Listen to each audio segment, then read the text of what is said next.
There's a lot of people I could talk about and a lot of meaningful things I could say, but as you know, we have a time limit, so I had to narrow it down. So with the time I have, I'm going to try to paint a picture for you of one of the influential people in my life, my best friend Holly. Holly and I are very similar, and some things were different. Take, for example, the fact that she's a math major and I'm a music major. But as for similarities, we were born 6 months apart, she's older, and raised in the same church.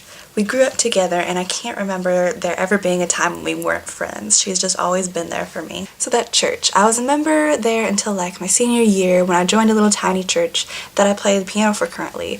Holly is still there, and I still love that church, but growing up there, a lot of my experience with religion was very legalistic, and it didn't help that I was homeschooled, thus adding to the sheltered follows every rule persona. So Holly was homeschooled too. We make a lot of jokes to each other about the homeschool culture in our town, but the deal was that we both dealt with and overcame legalism at like the same time because of changes in our church and good leaders and teachers.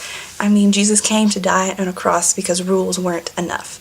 Even so, I still deal with the vestiges of legalism, like I still feel uncomfortable wearing a tank top in public. Because of the whole changing churches thing, I don't really see anyone from there that much, including my best friend, which I realize is ridiculous. This is where our similarity becomes a bad thing, because we're both the kind of person who like doesn't want to inconvenience anyone, waits for the other person to initiate whatever, and is an extremely poor phone conversationalist. So we made a sort of plan to get together without anyone having to clean their house or spend any money, which was to go for a walk in the park. Oh, we also kept in touch by writing letters, which stemmed from me being mad that I couldn't talk to her about whatever I was thinking about right then, so I wrote down all my crazy thoughts and I'd give her like this 7-page long scribbled mess of paper. That worked really well for me because I have a lot of these crazy abstract thoughts floating around inside my head, and writing helps to make sense of them. And also I could write whatever I wanted because I knew Holly wouldn't care. We're both introverts, and one of the things that means is that we place more importance on the inner world of thoughts. And also we both have a general distaste for small talk,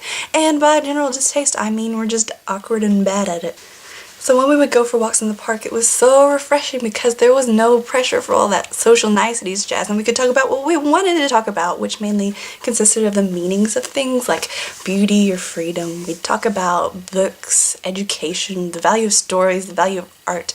We talked about what things mean. We talked about what our lives meant. Consequently, one of the ways she influences my life is that she makes me want to live a more interesting life. She makes me want to read books, poetry. She makes me want to listen to music, to go and have experiences, because by doing so we can have more interesting conversations. One of the things about our friendship is that we like to make each other think, whether that be by asking a question or telling a story. Holly truly is my best friend. When we were younger, I would see all these other girls who were best friends, and they would talk on the phone all the time, and they'd act crazy, and they did everything together, and they talked about boys and stupid things, and I used to worry because me and Holly weren't like that. I mean, seriously, anytime I would ever like start talking about a boy, I would apologize to her for my vanity and frivolity. I wrote her a letter about this once, saying I used to be worried because we weren't best friends like other people were best friends, but I've come to realize that the reason is because we weren't people like other people were people.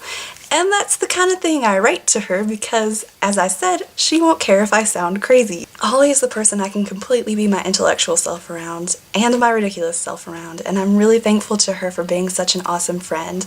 And I hope you strangers each have somebody who inspires you to live a more interesting life. DFTBA.